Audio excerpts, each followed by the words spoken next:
So since long, we have a lot of fundamental right, but six fundamental right, but at the time.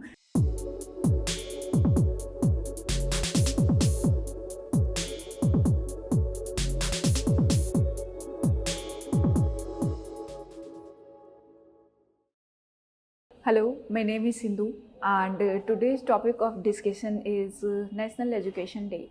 So, as you know that 11th of November is celebrated as National Education Day.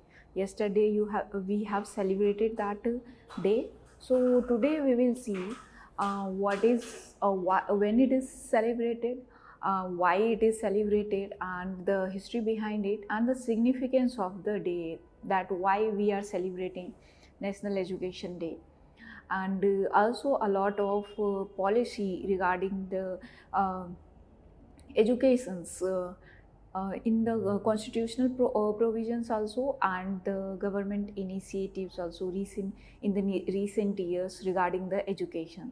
So let's see. National Education Day is celebrated every year's 11th of November. As you know that Maulana Abul Kalam Azad was the first education ministers of independent India and prominent educationist. So, in the memory of Maulana Azad, we are celebrating Education Day. Okay, and what is the history? So, it's not like that. Very. We have started celebrating Education Day since September 2008. Okay, as a as an awareness day regarding the educations. As you know that education is very important in any field, anything you name it, and education is there, and it's necessary for a growth of an individual. So that's why it's necessary. And also the contribution of, you might think that why Maulana Azad is very prominent in this, because his contribution towards education, and also he was a first education minister. So that's why his contribution is huge, because as you know that after independence we were almost below, our literacy rate was below 20%, almost 80% in 1947. So that time in 1947 literacy rate was almost 18%, so below 20%. And from there onwards, from that time, that person took the responsibility to take the country forward, and give some perspective about the educations. And he has the head of a lot of things, UGC, for example, AICTE. Okay, under his directions a lot of things, CSIR was established, ICCR, ICCR and Sahitya Academy, Lalit Kala Academy, Sangeet Natak Academy. So all these things. And one more important in technical education is the first Indian Institute of Technology, IIT Kharagpur, was established. So you can now you can see his importance in the field of education, and how important that he has headed a lot of institutions, so that to give a forward looking thing to the educations. That's why it's necessary, and that's why we are celebrating. So there must be a significance of the day. Okay, why we are celebrating. First significance is that education as a fundamental right and the society progress. So we have talked about it, that education is very important in the development of an individual. So as you know that some basic necessities, as a human we have a right to some basic thing, and education is one of them. Because without education, so in today era, you are like absolutely nothing, because a lot of everything is depend on education. So if you are education empowers you, give you some thing that will make sense to your existence. That's why education is important. So education as a fundamental right and society progress, one significance. Another also, that the current issues in education systems and allowing the shareholder to identify and propose the solution. So another important thing to celebrate the education day is that it bring the topic in the discussion. Okay, so when we will celebrate the day, discussion will held in schools, colleges, and the experts will indulge in the discussions, and the current issue of the education systems will be highlighted, and then we will try to find out the solutions for the problem. So that's why it's a significance of the day, that why we are celebrating the day. Another thing that we will now we will see that some steps taken by the government towards the education empowerment. So first is a various initiative taken by government and the constitutional provisions. So now we will also see that there is some constitutional provisions also added after independence to the constitutions, through various amendment to empower the education system. So as we see, we can see that education is a fundamental right.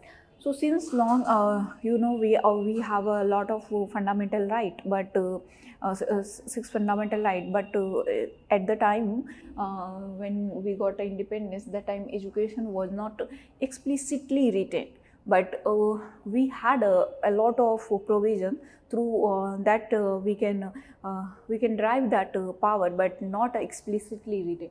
But from the 86th amendment, constitutional amendment in 2002, government explicitly include the article 21A, okay, that shall provide the free and compulsory education to all children age of 6 to 14 years in such a manner that state may by law and determine. So this is a explicitly, now you have a explicitly written fundamental right, that education is your fundamental right. Okay, so this is a thing. And another also, article 45 DPSP. DPSP is a instruction for government while making policy. Some instructions is given in the constitution. So in article 45, it's also written that early educations. It's talk about the early educations uh, till the age of 6. So till the age of 6, education is taught in DPSP article 45. And article 51A, you know that this is a fundamental duty of the constitutions. So in fundamental duty, it's included the key, who is a parents and guardian, provided opportunity to his child at between the age of 6 to 14 years. So now you can see that constitutional provisions in fundamental rights, you have article 21A, and then 45 for DPSP, and now fundamental duty. So education is everything, like it's your fundamental right. It's a fundamental for government also. While making policy, government should have something in mind regarding the educations. And another thing, it's your fundamental duty as a parents, being as a parents or a guardians of anyone, that the children between the age of 6 to 14 should get a proper education. And you know that to implement all these amendments of the fundamental rights and fundamental duty and TPSP, government in 2010 brought a act, Right to Education Act, to implement this. And from 1st of April 2010 it's implemented. We will see that some features of the Right to Education Act. So Right to Education Acts mainly talk about the free and compulsory education. So something that should be free, and So as you know that when you will read in economics, education is a public good, or public good should be free, and it's a compulsory also, because it's a fundamental in any person's growth. Okay, education acts as a fundamental, so that's why it's a compulsory, free and compulsory. So 6 to 14 years shall have the right to free education. So any person who is here in India, and he is between the age of 6 to 14, he has a right to free educations. Okay, and there is another condition also, schools should be in neighborhood. Okay, so primary schools shouldn't be more far than a 1 kilometer. So within the 1 kilometer area, primary schools should be located, and the upper primary should be within the 3 kilometer of range. So as you know that previously people travel 10 to 20 kilometers to go to the schools and take their degree, and mostly the university were in the most famous city only, not in every places on every streets. That's why it's a necessary, compulsory for to be in the range of the heavy portions where the persons are living, so within 1 kilometer, 3 kilometer, so that they can access the education. Unaided private. See, one more thing was included in the RTE was that private educations, as you know that private education in India is very much like a lot of craze about the private educations, because all the English schools and everything.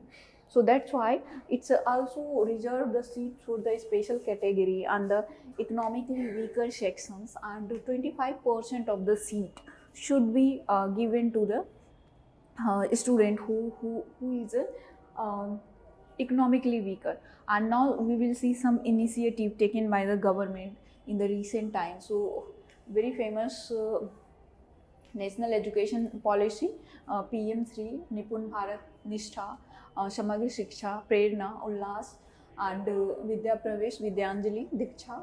So these are the initiative taken by the government in recent year. You can read about all these initiatives. However, I have also completed some notes. So PMC, it's for the started from 7th of September, and aim was to strengthen over the education policy. So it's a part of everything to include strengthen the education policy of 2020 only. Okay, another is a Samagri Shiksha, so launching 1st April, and it's to participate and enhance the academic ability across the various student group. So these are the things that you can read about Prerna and last Nipun Bharat. So this is also the thing that Nipun Bharat is important.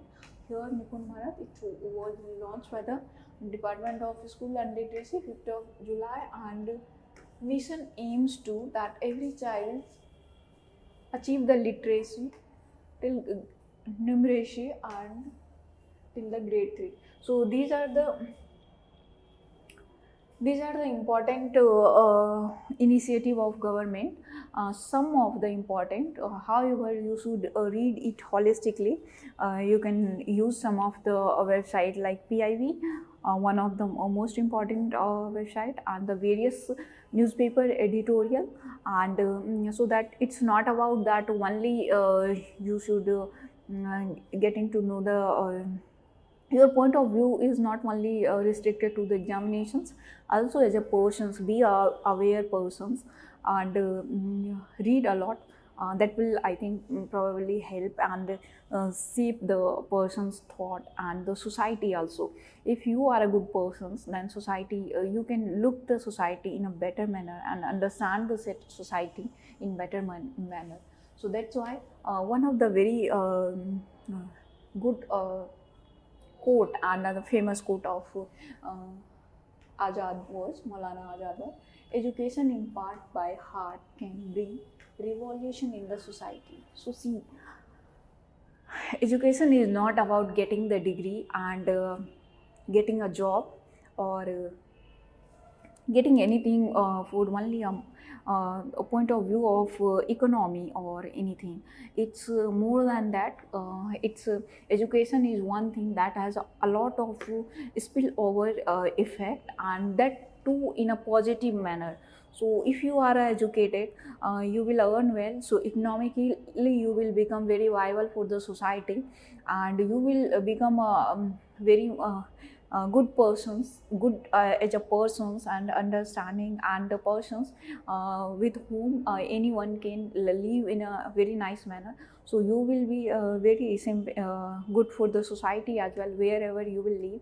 And you will valuable to the country as a whole also. Okay, so that's why it's necessary to educate yourself, and learning is a process that never gonna end. So celebrate the education day, and celebrate whatever you have done and whatever you have read, and read on a continuous basis. It's not like that you have completed a degree, or you have got a job and now your job is completed, that your education is completed. It's never like that. Education is on every basis, daily basis. Read as much as you can, and if you like to read, that's nothing better than that.